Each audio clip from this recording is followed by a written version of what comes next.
Good evening, good morning, good afternoon. This cartoon would be really funny if it was not true. In this cartoon, we are being shown a door over which is labeled "Discuss the introduction of the new currency, the ZiG." Zimbabwe's economy has been in a mess, and our currency has been depreciating, wiping out all individual savings. And on the other door, there's a big label there. We have leaked news. And the crowd are choosing to go through that door to be entertained. There's nothing wrong with being entertained. But there is also time for one to consider serious matters. The labels on the wall there explain why the ZiG is important. ZiG gets off to a chaotic start. ZiG cannot buy fuel. ZiG credible lingers. I'm not sure what that was supposed to mean. ZiG old wine in new bottles, and so forth. The importance of the new currency cannot be overemphasized, and its impact on the welfare of the people of Zimbabwe is equally shocking. The ZiG is being introduced to replace the Zimbabwe dollar, which has lost its value by a staggering, it was now, when they scrapped it last 2 weeks ago, 1 is to 2,500 local Zimbabwe dollars. Yet when it was launched about 2 years ago, it was 1 to 1.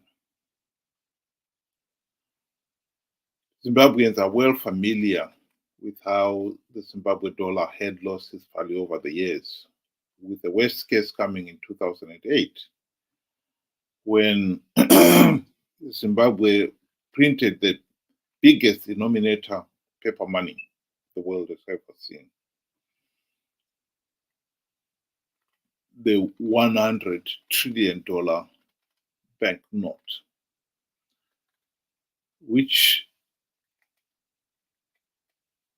as it came off the press, was not worth no more than a few American cents.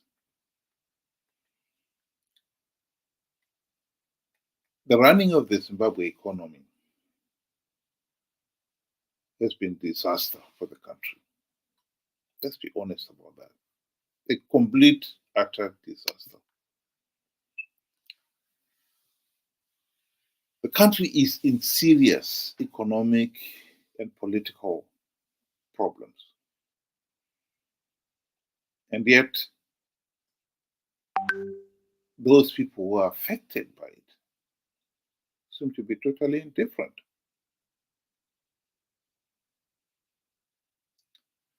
Zimbabwe is being governed right now with an illegitimate regime. Zanu PF rigged the 2023 elections. And this is not just coming from me. The regional body, SADC, condemned those elections. The continental body, the AU, election observers, condemned those elections too. And even Zimbabwe's own Zimbabwe Human Rights Commission condemned the election process as flawed. The question then is, why did we participate? Well, we participated because Nelson Chamisa and his friends in Triple C, who were the main opposition party, were hell-bent on participating in these elections. They were attracted by one thing. Zanu PF was offering a few gravitron seats for those who would participate in the election and give the process credibility.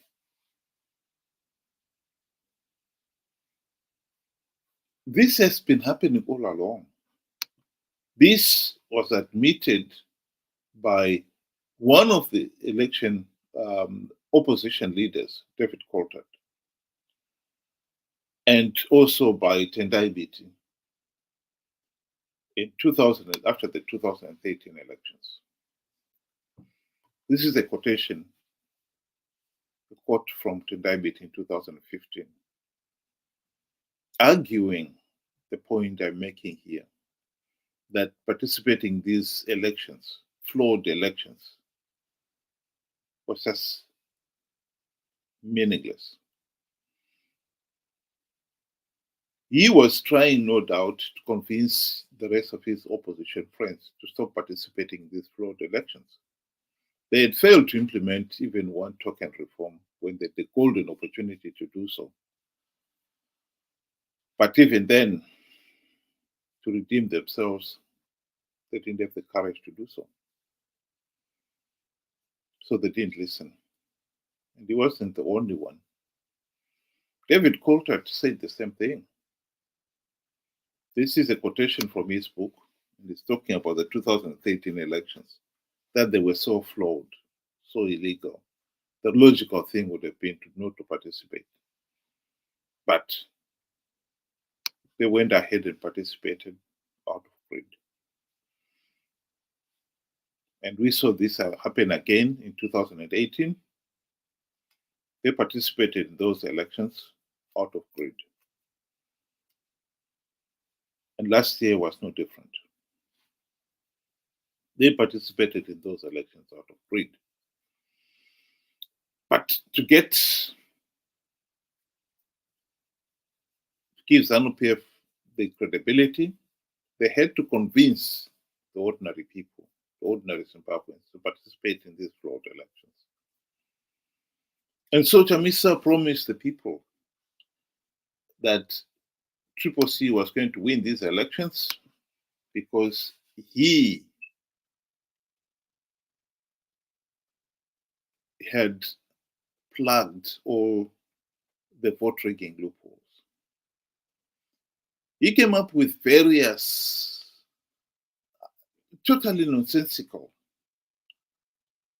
claims. He had his green mango strategy, where he was asking his supporters to continue to pretend that they supported the ruling party, Zanu PF, whose colors were green.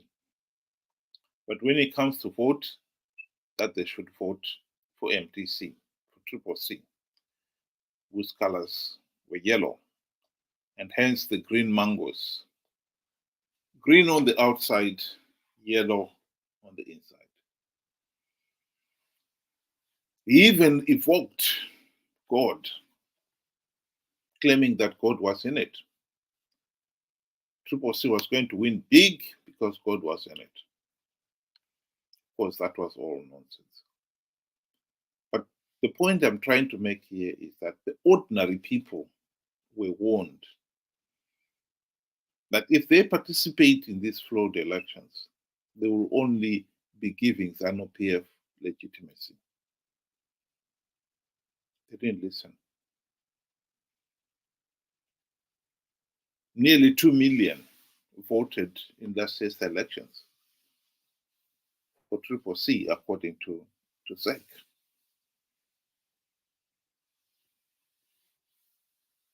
And of course, with that high turnout, although SADC, election observers had come up with a damning report of the election process, SADC found it very difficult to deny Zanu PF legitimacy, given that the people themselves had participated. The opposition had participated in their numbers. Nations get the government they deserve. We in Zimbabwe, whether we like to hear it or not, we have got the government we deserve. This corrupt, incompetent, tyrannical, vote-rigging Zanu PF thugs, complete with their equally corrupt, incompetent, and utterly useless MDC/CCC opposition leaders.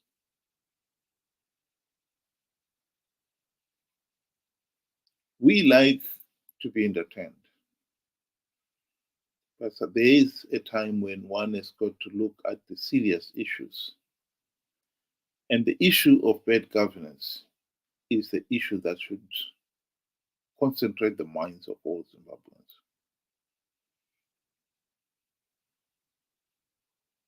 At the present moment, so far, the last 44 years, it has failed to do so. And the result shows. We are a failed state because we have got a people who have shown that they're incredibly ignorant, naive, and gullible. And they are the ones who have elected and kept these corrupt, incompetent buffoons who have ruled the country these last 44 years. I should say 44 years and counting, because they're still there. And right now we are heading for 2028, the next elections. There is nothing to suggest that there will be any meaningful reforms being implemented between now and 2028. And so one can be certain that the elections in 2028 will just be a repeat of the 2023 elections, another rigged elections.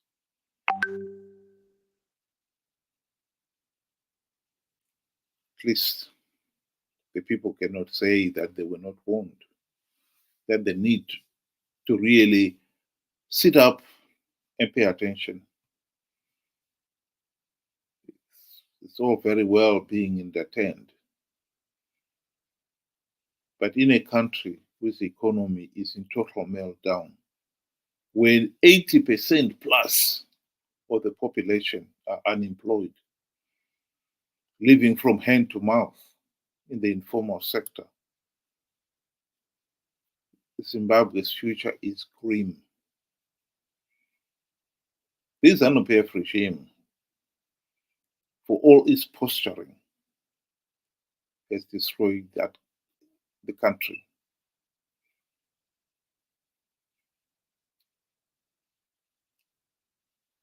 The country had a robust economy. Its infrastructure was good, with good roads, with a number of hospitals and schools, well funded, and producing quality,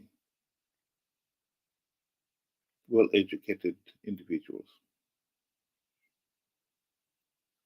The last 44 years have seen all those things slowly but surely decaying and rotting. Our roads are in a deplorable state. Hospitals, even the big hospitals, referral hospitals, they are in a sorry state. When you hear that a big hospital like Parenyatwa regularly runs out of something as basic as painkillers, that's when you realize we're in serious trouble. If a referral hospital is running out of painkillers, what more of the district hospitals in the rural backwaters? The state they must be in is unbelievable.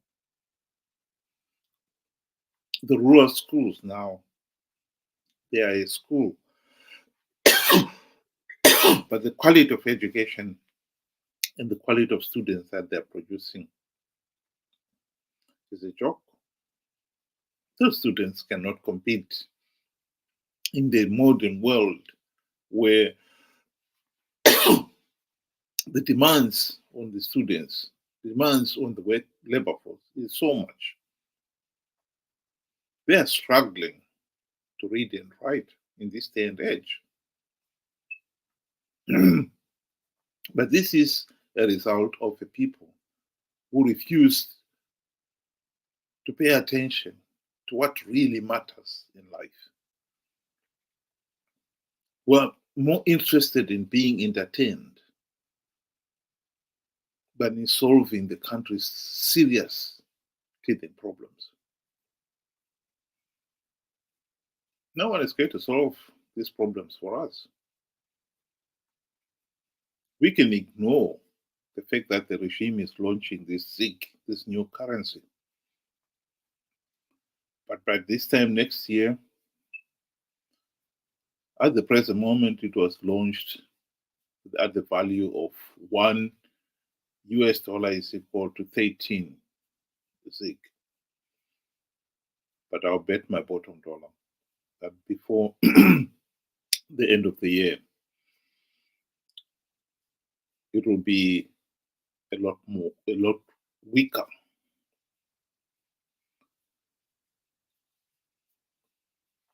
As much as even a 3-figure number to an American dollar. In 1 year, it will be even higher than that. Like it or not, doing business in a country whose currency is devaluing at that rate is near impossible. How are we going to employ these 80% who are unemployed? If we've got an economy that makes it so difficult for people to invest and start new business because they are worried that the money they bring in will be worthless.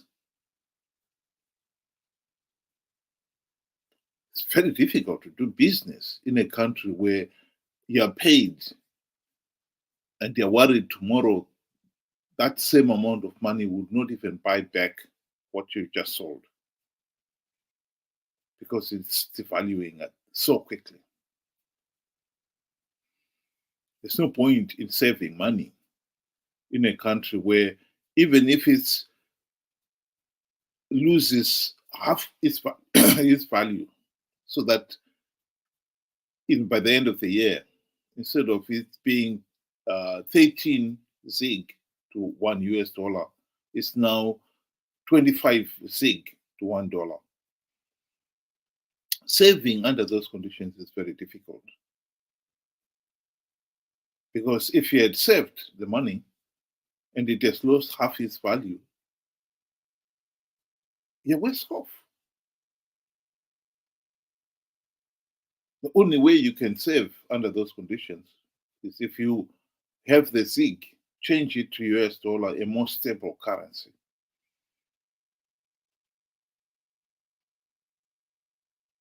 You can't save in your own local currency.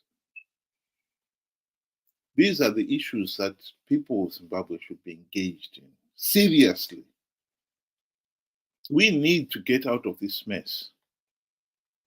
But if people are more interested in seeing leaked nude pictures to be entertained and are not interested in what is happening in the country, how the country is being governed,